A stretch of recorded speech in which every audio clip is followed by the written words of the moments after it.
चंद्रमा से हम डेयरी का प्रोडक्ट हो गया। डेयरी लिक्विड फॉर्म है, दूध से बने हुए प्रोडक्ट, मिठाई का कारोबार चंद्रमा में आएगा। डेयरी दूध और मिठाई, मिठाई मतलब दूध से बनने वाली मिठाइयाँ। अगर मिठाई दूध की नहीं है तो चंद्रमा में आएगी कि नहीं ये कंफर्म नहीं है। किस चीज की मिठाई बन रही है उस पे आ जाएगा। इंपोर्ट एक्सपोर्ट जो समुद्री मार्ग से हो, समुद्री मार्ग मतलब वही बंदरगाह हो गया जो मैंने शुरू में बोला था। तो अगर कोई व्यक्ति इंपोर्ट एक्सपोर्ट का पूछे जो समुद्री मार्ग से करना चाहता है तो उसको समुद्री मार्ग से यानी शिप से इंपोर्ट एक्सपोर्ट करने में परेशानी आएगी कि नहीं, यह कुंडली का चंद्रमा बता देगा। अच्छा, यहाँ पे एक सवाल होता है कि चंद्रमा बता देगा कि अच्छा है व्यापार करना समुद्री मार्ग से कि नहीं। ये अच्छा और बुरा कैसे देखेंगे, ये आगे चल के सारी चीजें क्लियर होंगी। मेन चीज तो वही है कि किसी ग्रह का और भाव का अच्छा बुरा होना कैसे देखना है। लेकिन पहले उससे ये जरूरी है कि किस चीज का विचार किस ग्रह से होगा। बाद में अच्छा बुरा भी आपको सिखाया जाएगा। रक्त का विचार इसी से होगा। रक्त में पानी है ना, लिक्विड है, तो रक्त का विचार चंद्रमा से होगा। और रक्त की जो लालिमा है वो मंगल है उसका कारक, यानी हीमोग्लोबिन मंगल से जोड़ लीजिए। और जो उसके अंदर जल तत्व है, लिक्विड है, वो चंद्रमा है। यानी चंद्रमा और मंगल के द्वारा रक्त, यानी कि हम किसी भी व्यक्ति के बीपी को, ब्लड प्रेशर को भी समझ सकते हैं। इमेजिनेशन पावर, इमेजिनेशन पावर यानी कल्पना। अब ये किस चीज से जुड़ा हुआ है? कल्पना शक्ति व्यक्ति की मानसिकता से ही तो जुड़ा हुआ है, विचारों से ही जुड़ा हुआ है। कोई भी ऐसी चीज जो विचार से जुड़ी हुई है, मन मन मतलब विचार ही होता है, यानी चंद्रमा से विचार होना है। कल्पना शक्ति का विचार, इमेजिनेशन पावर यानी कल्पना शक्ति का विचार चंद्रमा से होगा। निमोनिया हो गया, श्वास रोग का विचार चंद्रमा से होगा। नोट करेंगे, श्वास का भी कारक, श्वास नली का कारक भी चंद्रमा बनेगा। टीबी की बीमारी हो गई, घर वाली, घर का टीबी नहीं, और टीबी जो बीमारी है, क्षय रोग है। मिर्गी, अब मिर्गी से एक चीज और जानिए, जो भी मानसिक बीमारी है, मिर्गी हो, बेहोशी हो, सुस्ती हो, ये सब चंद्रमा में ही आएगा। कोई भी ऐसी बीमारी जिसमें देखिए यहाँ पर लिखा गया है दौरे आना, चक्कर, मनोरोग, पागलपन, बेचैनी, फोबिया, डिप्रेशन, चिंता। अब अगर यहाँ पर आप देखेंगे तो चीजें तो कई लिखी गई हैं, लेकिन सब मिलती जुलती हुई चीजें ही हैं। मनोरोग और पागलपन का संबंध है, पागलपन बेचैनी का संबंध है, फोबिया डिप्रेशन चिंता, कुल मिलाकर के ये सब एक ही प्रकार की चीजें हैं। तो जो भी मनोदशा से संबंधित है वो चंद्रमा में आएगा। किसी का चंद्रमा राहु के प्रभाव में होगा या अशुभ होगा तो व्यक्ति को फोबिया होगा। उसको लगेगा, ताला तो लगा देगा, लॉक लगा देगा घर में, लेकिन फिर उसको लगेगा कि पता नहीं ताला लगाया कि नहीं, दोबारा चेक करेगा। नींद ना आना भी चंद्रमा की ही खराबी में आएगा, क्योंकि वो भी इसी मनोरोग में ही आएगा ना। तो चंद्रमा के परेशान होने से भी नींद में परेशानी आती है। बाल्यकाल तो मैंने पहले ही आपको बता दिया चंद्रमा में आएगा। अब अगर श्वास रोग चंद्रमा में आएगा तो फेफड़ा और छाती ये भी चंद्रमा में ही आएगा, क्योंकि ये दोनों चीजें एक ही हैं। व्यक्ति की स्मरण शक्ति ये भी मानसिक स्थिति से ही जुड़ा हुआ है, चंद्रमा से विचार होगा। जलोदर यानी जल से संबंधित होने वाले रोग, पेट में पानी वगैरह भर जाता है कुछ लोगों के, जलोदर रोग होता है, तो ये भी चंद्रमा से ही विचार होगा। रक्तचाप, जब चंद्रमा का हमारे खून पे नियंत्रण है, जो लिक्विड आइटम है खून का, तो रक्तचाप भी इसी से नियंत्रित होगा। माता से संबंधित प्रत्येक विषय की जानकारी, पेट और पाचन पर भी प्रभाव होता है, यहाँ ध्यान दीजिएगा। पेट और पाचन पर भी प्रभाव होता है, यानी पेट और पाचन का पूरा कारक चंद्रमा नहीं है, पर भी प्रभाव होता है, यानी चंद्रमा इस पर प्रभाव डालता है। लेकिन दूसरे ग्रह भी शब्द है ना, दूसरे ग्रह भी प्रभाव डालते हैं। अब यहाँ पर पेट और पाचन पे चंद्रमा कैसे प्रभाव डालेगा? किसी भी डॉक्टर से आप कंसल्ट करेंगे, अगर व्यक्ति तनाव में है, चिंता में है, डिप्रेशन में है, तो उसका पेट और पाचन स्वतः ही बिगड़ जाएगा। हमारी जो आधे से ज्यादा बीमारियां हैं वह हमारे मन के प्रसन्न ना होने के नाते हैं। अगर हमारा मन प्रसन्न हो, स्वस्थ हो, तो आधी बीमारियां अपने आप दूर हो जाती हैं। खुश रहना, प्रसन्न रहना। तो अगर व्यक्ति डिप्रेशन में है, तनाव में है, तो उसका डाइजेशन अपने आप बिगड़ेगा। ये तो कॉमन सा नियम है। इसीलिए चंद्रमा का संबंध पेट और पाचन से भी हो जाता है। स्तनों का कारक है, स्त्री की योनि का भी कारक है। इसीलिए जो स्त्रियों से संबंधित बीमारियां हैं वो सब चंद्रमा से विचार होता है। जहाज, बंदरगाह, मछली, मछली क्यों? पानी से ही तो जुड़ी हुई है। यानी एक चीज अगर आप याद करेंगे तो उसी में हजारों चीजें मिलेंगी। मछली का भी संबंध जल से ही है और चंद्रमा जलीय ग्रह है। दासी और भोजन, इन सब का कारक चंद्रमा है। स्त्रियों में दाएं नेत्र का कारक है और पुरुषों में बाएं नेत्र का कारक है। क्योंकि चंद्रमा स्त्री प्रधान ग्रह है, तो इसीलिए चंद्रमा और शुक्र ये दोनों स्त्री ग्रह है। इसीलिए चंद्रमा जो है स्त्रियों में दाएं नेत्र को रिप्रेजेंट करेगा और पुरुषों में बाएं नेत्र को रिप्रेजेंट करेगा। सूर्य जो है पुरुष के दाएं नेत्र को, और सूर्य पुरुष के दाएं नेत्र को, स्त्री के बाएं नेत्र को रिप्रेजेंट करेगा। तो यहाँ पर चंद्रमा से जो जो चीजें विचार होती हैं, मैं कुछ टिप्स दूंगा, वही फिर से रिपीट करूंगा। मन से संबंधित जितने भी क्रियाकलाप है, मनोदशा, हमारे विचारों से, बुद्धि से संबंधित जितनी भी चीजें हैं, उन सब का विचार चंद्रमा से होगा। व्यक्ति की भावनाएं, व्यक्ति के इमोशन, ये सब चंद्रमा पे निर्भर करेंगे। चंद्रमा पीड़ित है तो व्यक्ति अधिक इमोशनल होता है। एक चीज इस संसार में आप देखेंगे, जैसे जैसे कोई युवक या युवती बड़ी होती है, बाल्यकाल से ऊपर उठता है, तो जैसे जैसे हम सांसारिक जीवन में प्रवेश करते हैं तो शुरू में हमें क्या लगता है कि संसार बड़ा अच्छा है, सब कुछ अच्छा अच्छा होगा। लेकिन जब धीरे धीरे हम बढ़ते हैं तो हमें पता चलता है कि संसार में हर कोई भरोसे के लायक नहीं है। जहाँ अच्छे लोग हैं वहीं चीटिंग करने वाले लोग हैं, भरोसे का फायदा उठाने वाले हैं। यानी कि व्यक्ति की जो मानसिक स्थिति है वह भी चंद्रमा से जुड़ा है। अब किसी व्यक्ति के साथ अगर कुछ बुरा होता है तो व्यक्ति उस बुरी घटना को कितना सहन कर पाएगा, उसे कितना अपने ऊपर हावी कर लेगा या लाइटली लेगा, ये निर्भर करेगा चंद्रमा के ऊपर। चंद्रमा अच्छा होगा तो व्यक्ति बुरी परिस्थितियों में भी भावनात्मक रूप से बहेगा नहीं। चंद्रमा बुरा होगा, वो पीड़ित होगा, तो व्यक्ति भावनाओं में बह जाएगा। किसी ने उसको दो चार पाठ पढ़ा दिए, मीठा मीठा बोल दिया, तो वह उसकी भावनाओं में बह गया और बाद में ठगा गया। चंद्रमा अच्छा होगा तो व्यक्ति भावनाओं में बह करके फैसला नहीं लेगा, भावनाओं को समझेगा, परखेगा, ये विचार जरूर करेगा कि यहाँ पे इमोशन जो है वह मुझे हानि पहुंचा रहा है, मुझे बहकाने के लिए है कि वास्तव में इमोशन है, ये सब चंद्रमा से ही पता चलेगा। चंद्रमा वीक होने का मतलब व्यक्ति का इमोशन वीक होना, और इमोशन वीक होने का मतलब संसार में आप ठगे जाएंगे। तो इसलिए चंद्रमा इमोशन से जुड़ी हर चीज हो गया, जल से जुड़ी हुई हर चीज हो गया, माता यानी स्त्री पक्ष से जुड़ी हुई चीजें हो गया। स्त्री में जो हमारी पत्नी है, उस वर्ग का विचार हम करेंगे। जैसे पत्नी हो गई, भाभी हो गई, इन सब का विचार शुक्र के प्रभाव से।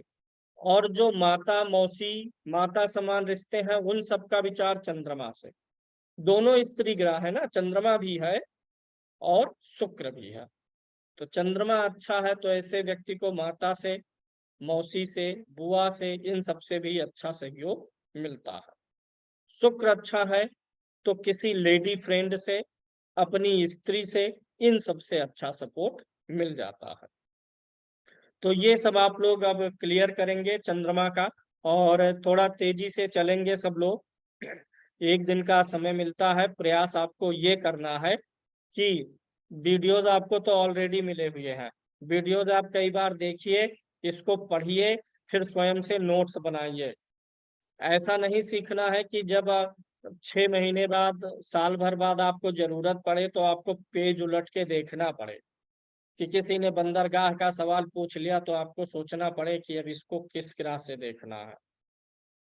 किसी ने आपसे किसी के बाल्यकाल के बारे में पूछ लिया तो आपको समझना है। स्ट्रांग प्रिपरेशन करते हुए चलेंगे। चंद्रमा से क्या क्या विचार है इसका नोट्स बनाइएगा, ग्रुप में भेजिएगा। इसमें लगभग लगभग मैंने सभी चीजें कवर कर दी हैं जो जो चंद्रमा से विचार होता है। इतना तैयार कर लेंगे तो अगर एक दो छूटेगा तो अपने आप जरूरत पड़ने पर दिमाग में आ जाएगा। सूर्य हमारा आत्मा है, चंद्रमा हमारा मन है।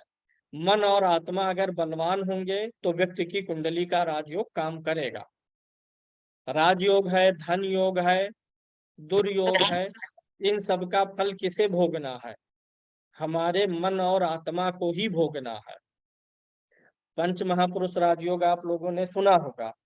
पंच महापुरुष राजयोग में सूर्य और चंद्रमा को नहीं शामिल किया गया, सिर्फ मंगल को, बुध को, गुरु, शुक्र और शनि को शामिल किया गया। सूर्य चंद्रमा को क्यों नहीं शामिल किया गया? क्योंकि जो पांचों ग्रह हैं पंच महापुरुष राजयोग के, वो राजयोग बनाएंगे तो उस राजयोग को भोगने वाला भी तो कोई चाहिए। भोगेगा कौन? चंद्रमा हमारा मन और सूर्य हमारी आत्मा। किसी भी राजयोग या दुर्योग का फल किसको मिलेगा कुंडली में? सूर्य को और चंद्रमा को। तो इसीलिए अगर सूर्य चंद्रमा मजबूत है तो राजयोगों का फल बहुत अच्छा मिलेगा। अगर कुंडली में दुर्योग है और सूर्य चंद्रमा मजबूत है तो व्यक्ति दुर्योगों का भी सामना अच्छी तरीके से करेगा। अगर सूर्य चंद्रमा कमजोर है तो भले राजयोग है तो राजयोग का फल भी घट जाएगा। सूर्य चंद्रमा कमजोर है और तब दुर्योग है कुंडली में तो दुर्योग का फल भी बढ़ जाएगा। यानी सूर्य चंद्रमा मजबूत होना बहुत जरूरी है। सूर्य तो लग्न का भी कारक है ना, लग्न मतलब शरीर, और चंद्रमा मन का कारक है। शरीर और मन और आत्मा, ये तीनों सूर्य चंद्रमा में आ जाते हैं। इन पे किसी भी कुंडली में सबसे पहले विचार कर लेना चाहिए। अब आप लोगों को अगर कुछ पूछना है तो अपना अनम्यूट करके आप लोग कुछ पूछ सकते हैं।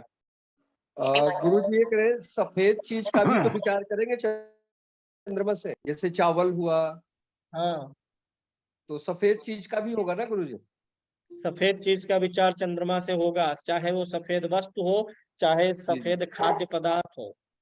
जी जी जी जी। दूध, दही, ये सब आ जाएगा, सफेद वस्त्र आ जाएगा, जल में उत्पन्न होने वाली प्रत्येक चीजें आ जाएंगी। सफेद चीजों का विचार शुक्र से भी होता है, जी जी। लेकिन वो अलग विषय है, जब हम शुक्र पे पहुंचेंगे तब उस पर डिस्कस करेंगे। आपने नक्षत्र कौन कौन से बताए थे? हस्त, रोहिणी और? ये पीडीएफ आपके पास है ना? जी जी। पीडीएफ आप इसको प्रिंट करवा लीजिए सब लोग। ये मैंने रोहिणी हस्त हाईलाइट श्रवण। किया, दिखा आपको? रोहिणी, हस्त और श्रवण नक्षत्र का स्वामी है। ये पीडीएफ बड़ा अनमोल है, आप लोग देखिए। जितना मैंने इसमें विस्तार दिया है, इतना विस्तार कहीं आपको मिलेगा नहीं। इसको प्रिंट करके अवश्य रखिए, आने वाली पीढ़ियों गुरुजी, को भी लाभ मिलेगा। गुरुजी आपने बताया था कि मतलब सप्तम स्थान में कौन सा ग्रह हो तो ये आकर्षण एक दूसरे के प्रति होगा। चंद्रमा ही हो, चंद्रमा के बारे में ही डिस्कशन हो रहा था ना। उम्र से अधिक, हाँ जी। उम्र से अधिक विपरीत लिंगी के प्रति चंद्रमा आकर्षण देता है।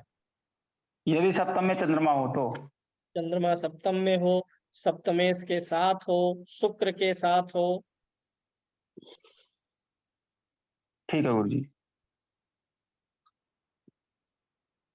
जलीय गुरुदेव एक सभी प्रश्न ये है, चीजें, जल वाली चीजें, मन से जुड़ी सभी चीजें चंद्रमा में। हाँ पूछिए। गुरुदेव जैसे हम लोग कहते हैं चंद्र और राहु या केतु के साथ पितृदोष होता है, तो राहु को तो पुरोहित का कारक कहा गया है, तो अगर वो राहु चंद्रमा के साथ आता है तो पितृदोष क्यों बनता है? सॉरी, केतु के साथ, क्योंकि केतु को तो पुरोहित का कारक कहा जाता है, पूर्वज। नहीं, केतु को देखिए पुरोहित का कारक नहीं कहा गया है। केतु को जो, अगर गांव के लोग हैं तो वो ज्यादा समझेंगे, गांव में पंडित जी लोग होते हैं जो घर घर जा करके पंडिताई करते हैं। हाँ जी। तो ये जो घर घर जाने वाला काम है ये केतु में आता है। अब ओके। उसमें उसको कुछ ना कुछ साथ बुध का या बृहस्पति का भी चाहिए, तभी वो पंडिताई पुरोहिताई करवाएगा। मतलब घूम फिर के काम करना ये केतु में आता है। अब वो किसी सामान की फेरी वाला भी हो सकता है और समझ। घूम फिर के पंडिताई करने वाला भी हो सकता है। और एक प्रश्न और, जैसे आपने बताया छठे घर में या फिर 12वें भाव में चंद्रमा है तो सेवा भाव करेगा। यदि अगर छठे घर का, जैसे कुंभ लग्न की पत्रिका है और उसमें छठे भाव का मालिक चंद्र बनता है, अगर वो लग्न में जाके है बैठा, तो क्या तब भी व्यक्ति सेवा भाव करेगा या लग्न से संबंध बनाए? क्योंकि मैं एक व्यक्ति को जानता हूँ, अभी वो बाल्यकाल में है, उसका कुंभ लग्न की पत्रिका है, छठे भाव का स्वामी उसमें चंद्र बना है, वो लग्न में बैठा है। देखिए, अब यहाँ पे आपको स्वयं को रिलेट करना भी सीखना है। अब जैसे कहा गया कि अगर चंद्रमा छठे भाव में है तो सेवा भाव देगा।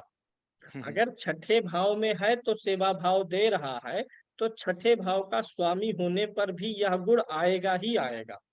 समझ गया, ठीक है।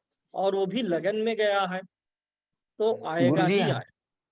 मतलब गुरुजी आप हाँ। थोड़ा सा, मतलब दिल पे हाथ रख के ऐसे थोड़ा सा सोचिए कि मतलब इसी केस में नहीं, ऐसे बहुत सारे एग्जाम्पल आएंगे जिन्हें आपको स्वयं को रिलेट करना सीखना पड़ेगा।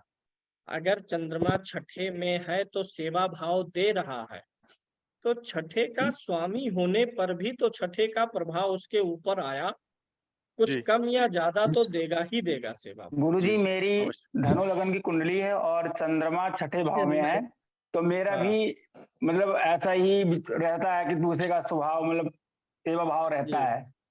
जी बिल्कुल आपने सही रहेगा। बताया है। अच्छा, एक जी चीज और जानिएगा, अगर मैं ये जी कह रहा हूँ चंद्रमा छठे या 12वें में हो तो सेवा भाव रहता है, इसका मतलब सिर्फ यही होगा तभी सेवा भाव रहेगा ऐसा नहीं है। जी और भी जी बहुत सारे योग हो सकते हैं, अन्य ग्रहों से भी हो सकते हैं।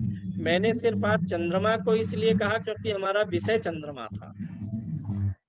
जैसे गुरुजी गुरुजी अब आपने ये बताया कि अन्य ग्रहों से भी बन सकता है, तो जब हम अन्य ग्रहों के बारे में पढ़ेंगे तो उसमें भी जहाँ आएगा तो वो फिर आप हमें बताओगे कि इसमें बिल्कुल भी पूरा ऐसा। बताएंगे, जब विश्लेषण की तरफ हम लोग बढ़ेंगे तो बहुत सारी चीजें आपको समझ में आएंगी। जब गुरुजी आप ये देखिए, वृषभ लगन और में जैसे आपने ये बताया कि जैसे छठे या 12वें में हो और सेवा भाव होगा, तो वो सेवा तो किसी भी तरीके से हो सकती है, जरूरी नहीं है कि जैसे आपने वो हॉस्पिटल का एग्जाम्पल दिया या हाँ, फिर मतलब नर्स का किसी एग्जाम्पल भी दिया। प्रकार से हो सकती है, कोई ये जरूरी नहीं है कि व्यक्ति नर्स या डॉक्टर बन के ही सेवा करेगा।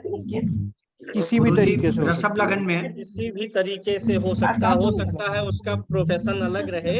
आखिरी सीन सुनूंगा ना भाई। नहीं, जैसे मान लो किसी का प्रोफेशन कुछ अलग है और वो सबको ऐसे भोजन कराता हो, सोना ऐसा नहीं कुछ है, पढ़ाई कराता हो। करके सोने रिवीजन करके बस। नहीं अब तो उठेगा थोड़ी, दूध पी के सो जाना, आधा घंटा पढ़ो, चल बुक्स लेके। बड़ी परेशानी है। गुरुजी इसलिए सर होता है ना, एक जैसे सर एक बात जैसे पूछनी थी सर। जी। सर ये सेवा भाव आपने बताया, बट इफ छठे स्थान का मालिक चंद्र अगर कुंभ लग्न में आ जाता है, तो रोग और रिपु का उसका क्या हम लोग विश्लेषण करेंगे रोग और ऋण के बारे में। इसके बारे में तो हम लोग बहुत विस्तार से सीखेंगे, ये तो एनालिसिस का टॉपिक हो गया हमारा। ऐसा अच्छा, नहीं है कि ये चीज छूट रहा है, आगे भविष्य में हम लोग हर भाव का स्वामी कहाँ जा रहा है उस पर तो विस्तार से पढ़ेंगे। नहीं मतलब लेकिन आप हाँ, हाँ। यूजुअली ऐसा है कि वो छठा भाव जो है रोग ऋण शत्रु का है और मेहनत का है, अच्छा। स्ट्रगल का है ना। तो अब कुछ ना कुछ तो जरूर रहेगा, या तो उसके लाइफ में शत्रु रहेगा, या तो रोग रहेगा, या तो स्ट्रगल रहेगा। ये निर्भर करेगा कि किस राशि में है। जिसकी राशि में चंद्रमा है, छठे भाव का स्वामी हो करके अगर है, या कोई भी दूसरा ग्रह छठे भाव का स्वामी होकर के लगन में है, चंद्रमा ही नहीं कोई दूसरा ग्रह ही छठे भाव का स्वामी होकर लगन में है, तो जिसकी राशि में है वो भी कैसा है। अब वो शत्रु राशि में है कि मित्र राशि में है कि सम राशि में है, ये सारी चीजें निर्भर करेंगी और ये सारी चीजें सिखाई जाएंगी। नहीं गुरुजी, मेरा सब सवाल वो बीच में छूट गया था कि जैसे आपने बताया तो कि वो सेवा करेगा, चाहे प्रोफेशन उसका कोई भी हो, तो वो सेवा भी किसी भी प्रकार से कर सकता है या फिर मेडिकल ही कुछ उसको, नहीं, जैसे किसी हॉस्पिटल, भी प्रकार से कर सकता है। जैसे मान लो वो किसी को भोजन कराता हो, कुछ इस तरीके, मतलब कुछ भी कराता हो। कुछ भी कराता हो सकता है किसी व्यक्ति को भोजन ना कराए, किसी पक्षी और पशुओं को ही भोजन देने का नियम जीवन में अपना लिया हो, उसे नियम बना लेगा, लक्ष्य बनाएगा। अच्छा, हाँ सर एक चीज ये करना था कि अष्टम चंद्रमा है और वो वृश्चिक राशि है, नीच के हैं, तो उसमें गुरु साथ में बैठे हैं, तो क्या नीच भंग हो रहा है सर क्या? वृश्चिक राशि का चंद्रमा है अष्टम में, अष्टम भाव में गुरु जी, गुरु गुरु भी गुरु बैठे साथ में हुए। है। जी जी जी जी। अब जैसे देखिए, नीच भंग का पूरा नियम मैं बता देता हूँ। नीच के ग्रह के साथ में उच्च का ग्रह बैठे, जी नीच के ग्रह के साथ में उसी भाव का स्वामी बैठे, नीच का ग्रह जिस राशि में उच्च का होता है वह ग्रह केंद्र में बैठे, लग्न से या चंद्रमा से। चंद्रमा जिस राशि में उच्च का होता है वह ग्रह उच्च का हो तो नीच भंग होता है। जी, तो उच्च के हैं सर। यहाँ पे सिर्फ गुरु के बैठ जाने से नीच भंग होगा ये नहीं कह सकते। अच्छा अच्छा, लेकिन जी एक जी चीज और जान लीजिए, जी अगर जैसे कोई ग्रह कुंडली में नीच का अकेला होता है तो वो जितना नीच अकेला रहने पर फल करेगा, खराब फल कर सकता है, उतना अगर उसी के साथ में कोई दूसरा ग्रह बैठा है तो नीच के फल में कमी आती है। कोई मुझे इसका लॉजिक बताएगा? जैसे सर अगर सौम्य ग्रह बैठा होगा साथ में तो उसका प्रभाव को कम कर देगा सर, उसकी नीचता को कम कर देगा। ठीक है, जैसे आपने अष्टम का नाम लिया तो वहां पर तो गुरु का प्रभाव चंद्रमा पे जाएगा तो असर पड़ेगा ही। आप ऐसे जानिए, जो मैं ये कह रहा हूँ कि जी अगर नीच का ग्रह अकेला है तो वो ज्यादा अशुभ है इस बात के बजाय कि उसके साथ कोई और ग्रह हो। देखिए, दो ग्रह जब एक साथ होंगे तो दोनों का एक दूसरे पर संगति का असर पड़ेगा ना। जी मैं जी जी बैठा हूँ, मेरे बगल आप आकर के बैठेंगे उसी सोफे पर, जी तो जी आपके ऊपर मेरा और मेरे ऊपर आपका प्रभाव पड़ेगा। अब यस मैं सर। ऑलरेडी नीच का हूँ और जो मेरे साथ बैठेगा वो तो नीच का नहीं होगा, क्योंकि एक राशि जी में एक ही ग्रह नीच का हो सकता है। जी तो जी जी नीच वाले ग्रह को किसी ऐसे ग्रह का साथ मिल रहा है जो नीच का नहीं है, तो उसका असर उसके ऊपर आएगा। यानी जी नीच के फल के साथ साथ कुछ अच्छा फल भी वो ले लेगा। इसीलिए अगर सूर्य अकेला नीच का नहीं है तो उसका नीच का प्रभाव बहुत अधिक लगता नहीं है। बुध हो, चंद्रमा हो, ये जो छोटे प्लैनेट हैं जो जल्दी गोचर करने वाले हैं, अगर जी ये जी नीच के हो और कोई ग्रह साथ में बैठ जाए तो नीच के फल में कुछ कमी आ जाती है। जी जी जी जी गुरुजी, जैसे आपने ये बताया, अब जैसे हम जो एग्जांपल इन्होंने दिया कि चंद्रमा अगर वृश्चिक राशि में होगा तो वो नीच का हो गया, अष्टम भाव में बैठा है, लेकिन अगर वो शुक्र के साथ बैठ जाए, क्योंकि की राशि में वो उच्च का होता है वृषभ राशि में, तो फिर वो नीच भंग माना जाएगा। अब यहाँ से जैसे अष्टम भाव में बैठा है तो लगन से तो केंद्र में पड़ा नहीं, चंद्रमा से केंद्र में पड़ रहा है और वो भी अष्टम भाव में पड़ रहा है, तो नीच भंग तो प्रथम दृष्टिया हुआ ही है, लेकिन इस नीच भंग में पावर नहीं है। अगर वही कैसे? अष्टम में ना हो करके किसी केंद्र में चंद्रमा नीच का रहता और शुक्र बैठता तो पूर्ण नीच भंग हो जाता। मेरे अच्छा कहने का मतलब ये है, किसी भी नीच भंग को देखेंगे, किसी भी योग को देखेंगे, तो किस भाव में बना है, किस राशि में बना है, ये भी देखना है। राशि मैं का तो समझ आ गया, लेकिन भाव का एक बार दोबारा समझाना कि जैसे अष्टम भाव में बना है और वृश्चिक राशि में बना है ना, तो अगर वो शुक्र के साथ बैठ गया तो फिर उसका नीच भंग क्यों नहीं माना जाएगा? माना जाएगा। लेकिन आप कह रहे हो ना कि पावरफुल नहीं होगा वो। पावरफुल नहीं होगा, इसको ऐसे समझिए, यही चंद्रमा अगर मान लीजिए चतुर्थ भाव में नीच का है और ठीक है, शुक्र साथ में बैठा है, ठीक तो है। अब ये शुक्र जो हुआ, ये चंद्रमा से भी केंद्र में हुआ, प्रथम भाव में पड़ा चंद्रमा से, और लग्न से भी केंद्र में पड़ा ना। और जब अच्छा, अष्टम लग्न में से तो हो रहा केंद्र है, में पड़ा, ठीक है, ठीक है, लग्न से दोनों तो से केंद्र। केंद्र में पड़ा, और वहां सिर्फ चंद्रमा से केंद्र में है, वो भी लग्न का 8वां भाव पड़ जा रहा है। तो उस नीच भंग और इस नीच भंग में अंतर बहुत ज्यादा आएगा।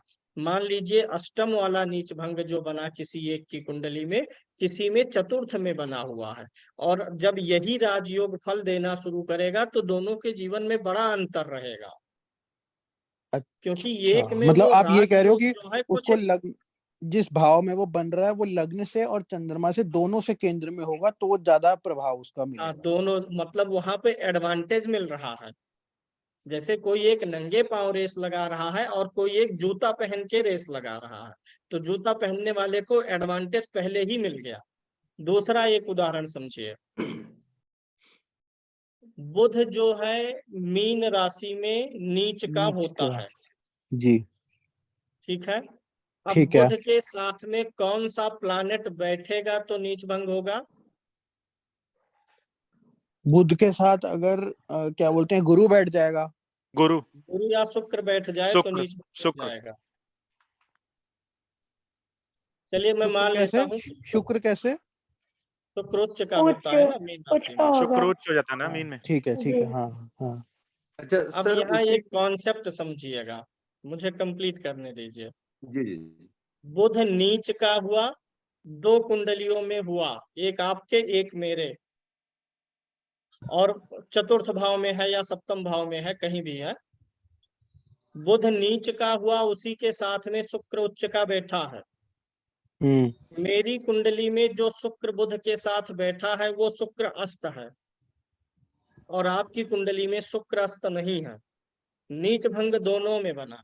बताइए अच्छा रिजल्ट किसमें मिलेगा? जिसमें अस्त नहीं है। अब प्रथम दृष्टिया तो दोनों में ही बना है ना, लेकिन जी, जहां अस्त है शुक्र, वहां कारण क्या है? बुध को नीच भंग करेगा कौन? शुक्र करेगा, और जो नीच भंग करने आया है वो वो स्वयं खुद ही ही अस्त है। बलवान नहीं है। तो आपकी गाड़ी ठीक है, हाँ। फंसी हुई है, आपको धक्का देने कोई आया है गाड़ी निकालने, लेकिन जो धक्का देने आया है उसे स्वयं धक्के की जरूरत है, मतलब उसके पास स्ट्रेंथ नहीं है, तो वो सिर्फ देखने में राजयोग तो है, लेकिन वो काम नहीं करेगा। नहीं करेगा। ऐसे गुरुजी बहुत एक सारे गुरु, क्वेश्चन, लोग आपके और सामने अगर, आएंगे। सर जब हाँ, आप और कुंडली एनालिसिस शुरू करेंगे तो गुरुजी आपसे बहुत सारे लोग पूछेंगे कि गुरुजी ये मेरा नीच भंग हुआ है, काम नहीं कर रहा। गुरुजी और वृषभ लगन में हम्म 6th हाउस में चंद्रमा है पर पाप हम्म कर्तरी योग में है, हम्म।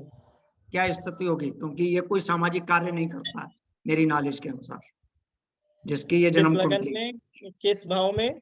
वृषभ लगन में की कुंडली है और 6th हाउस में चंद्रमा है, पाप कर्तरी योग में है। पाप कर्तरी योग भी हो गया ना, एक कारण यस ये हो सकता है। दूसरा, जैसे नीच का ना रहे, केंद्रुम दोष ना रहे। इसको बोलते समय मैंने एक चीज कहा केंद्र था नहीं, कि चंद्रमा में बल रहना चाहिए कुछ। हाँ 5th हाउस में केतु है और 7th हाउस में शनि है।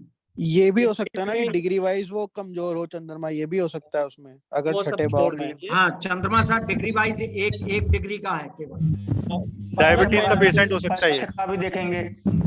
देखिए देखिए सुनिए एक मिनट सब लोग, मैंने बोला था चंद्रमा में कुछ बल होना चाहिए, यस सर। कारण ये है चंद्रमा हमारा क्या है, मन है। मन है। भले चंद्रमा सेवा वाले भाव में बैठा है, लेकिन जब उस व्यक्ति का मन स्वयं ही मजबूत नहीं है, स्वयं तो ही कैसे होगा अस्थिर है, तो अब वह सामाजिक या परोपकार का कार्य करने के लिए कितने दिन तक करेगा? जरूर 2-4 दिन कभी किया होगा, मूड बनाया होगा कि अब मैं करूंगा। 1-2 दिन बाद उसके विचार बदल गए होंगे, क्योंकि चंद्रमा में स्ट्रेंथ नहीं है, बल नहीं है, वो टिकने नहीं देगा एक विचार पे। हाँ गुरुजी। तो अब अनुमति चाहेंगे सर मेरा एक क्वेश्चन है प्लीज। जी। मैं बिगिनर हूँ, बिल्कुल बिगिनर हूँ, बिल्कुल ABC से स्टार्ट कर रही हूँ। आई मीन ये क्वेश्चंस मेरे को समझ नहीं आते हैं, जो एक्सप्लेनेशन आप भी दे रहे हैं वो भी मुझे समझ नहीं आती है।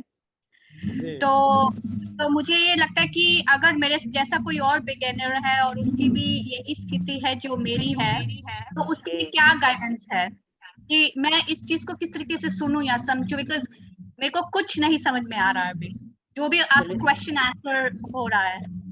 अच्छा, ये डिस्कशन का छोड़िए, अभी जो मैं चंद्रमा के बारे में बताया कि चंद्रमा से क्या क्या विचार होता है जी, वो उसमें कुछ समझ में आया कि नहीं आया? हाँ वो मुझे सब समझ में आया।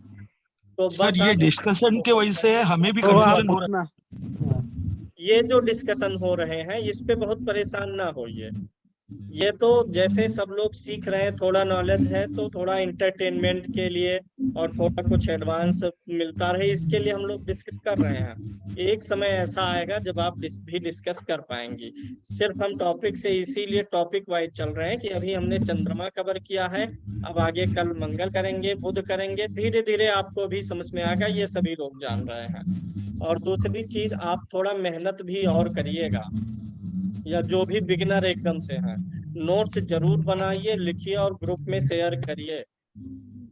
वीडियो सुने, हाँ कम से कम गुरुजी। 2 घंटे अगर वीडियो सुनेंगे तो डेफिनेटली नॉलेज अपग्रेड बहुत, करेंगे। आप अगर बेसिक गुरुजी से की सीख जो रहे हो तो कुंडलियां भी ये आती समझ में आ हैं, जाएगा बहुत। गुरुजी वीडियो अगर कुंडली देखेंगे एनालाइज तो करते वीडियो हैं। एकदम हाँ। बेसिक से है। यस कान में हाँ, ईयरफोन लगाइए रात के समय और लगा के सोइए। Yes yes yes sir. जो गुरुजी की कुंडली एनालाइज होती है उसको भी देखने से बहुत फर्क पड़ जाता है हमें। अब अनुमति जो दीजिए, भोजन मेरी प्रतीक्षा कर रहा है। जी जी गुरुजी। और धन्यवाद Guruji. Thank you wife sir. जो है बड़ी देर से थैंक यू सर। प्रतीक्षा कर रही है, नहीं तो बिना भोजन के रहना पड़ेगा। प्रणाम। सर एक Thank you, प्रश्न सर एक प्रश्न था सर, खाली बता दीजिए कि इसके मतलब आज का प्रश्न है कि नहीं। चंद्र हम कोई भी मतलब कोई भी राशि में हो पूरा कुंडली में, तो हमको हर एक टाइम उसके साथ मन जोड़ना है। मन, चंद्र हाँ, मन है हमेशा हम- जोड़ना है, चाहे जिस भाव में हो, चाहे जिस राशि में हो। अच्छा मन कारक है, मन को हमेशा रिप्रेजेंट करेगा। व्यक्ति की अच्छा मन जो मतलब आज हमने पढ़ा है वो चंद्रमा से हमेशा जुड़ा रहेगा, वो चाहे जिस भाव में हो, चाहे जिस राशि में हो। जैसे सूर्य से हमने जो पढ़ा वो सूर्य से हमेशा कनेक्टेड रहेगा, राशि और भाव से मतलब ही नहीं है। जो मंगल से हम पढ़ेंगे आगे, वो भी मंगल चाहे जिस राशि भाव में होगा, मंगल से कनेक्टेड ही रहेगा। ठीक है। क्वेश्चन मेरा भी दीजिए। कल मैंने कि बट क्या पढ़ना चाहिए, मतलब सेकेंड हाउस में उसका क्या है? अभी अगर लग्न में है तो हमें मालूम है कि वो मन है, बट सेकेंड हाउस में है तो हमको पता है कि वो भी अगर अभी मन है। थर्ड हाउस में, फोर्थ हाउस में, फिफ्थ हाउस में, तब भी मन है। नहीं पता। वो तो गुरुजी हमें हमेशा पूरा पढ़ाएंगे ही, जब भाव और वो सब पढ़ाएंगे, वो एनालिसिस तो सिखाएंगे पूरा। वो तो दूसरी चीज है कि चंद्रमा किस भाव में है तो उसका कुछ अलग अलग रिजल्ट भी होगा। लेकिन जो आज आपने पढ़ा है, चंद्रमा चाहे जिस भाव और राशि में रहेगा, इन सबको तो वो रिप्रेजेंट करेगा ही करेगा। चीजों का विचार तो उनसे उस चंद्रमा से होगा ही होगा, भले ही वो कहीं भी हो। कहीं भी हो, सूर्य गुरुजी कहीं भी हो, तो जो विचार करने वाला गुरुजी आपको एक प्रश्न पूछना था मेरे को। वो गुरुजी मुझे विचार होगा ही होगा। पूछना है। गुरुजी मैंने कल आपसे पूछा था कि जैसे मैं नक्षत्रों को पढ़ रही थी तो उसमें अश्वनी है जैसे ना, तो उनके स्वामी ग्रह अलग है, स्वामी अलग है, इनका क्या मतलब हुआ? क्या हुआ? स्वामी ग्रह अलग है, जैसे अश्वनी है, अश्वनी नक्षत्र का स्वामी अश्विनी कुमार। और अश्विनी कुमार का अधिकार है, तो इन दोनों बातों में अंतर है? नहीं, देखिए, नक्षत्र के ग्रह अलग हैं, नक्षत्र के देवता अलग हैं। अच्छा, तो अश्विनी अश्विनी कुमार देवता। कुमार देवता हैं। इस पे भी जी टॉपिक आएगा, तब डिस्कशन करेंगे। जी जी जी, थैंक यू। इसके बारे में चलिए। वीडियो मिलेगा, फिर आगे लेक्चर भी मिलेगा। गुरुजी, जी गुरुजी एक प्रश्न है। चंद्रमा कितने अंश से उच्च का होता है, नीच का होता है? पहले बता तो दिया है। 3 अंश। 3 अंश। 3 अंश। वीडियो में देख लीजिए, और लिखा भी गया है। कुछ चीजों को लिखिए और रटिए। नोट्स ठीक में है भी जी। है। नोट्स में भी है। इतना प्रैक्टिस आप लोग स्वयं करिए। कौन सा ग्रह कितने अंश पे परमोच्च है, फिर उसके बाद उच्च है, कितने अंश मूल तक त्रिकोण है। अच्छा, तो ये जो है, जैसे सूर्य मेष राशि में 10 अंश तक है, तो ये परमोच्च में आएगा। 10 अंश के बाद जो है वो उच्च में आएगा, ना कि वो उच्च का फल ही नहीं देगा। चलिए, अच्छा, अब अनुमति दीजिए, फिर मिलेंगे। धन्यवाद गुरुजी। जय श्री हाँ, जी, धन्यवाद। जय धन्यवाद। श्री राम। प्रणाम धन्यवाद। प्रणाम। जय श्री राम। धन्यवाद। नमस्कार।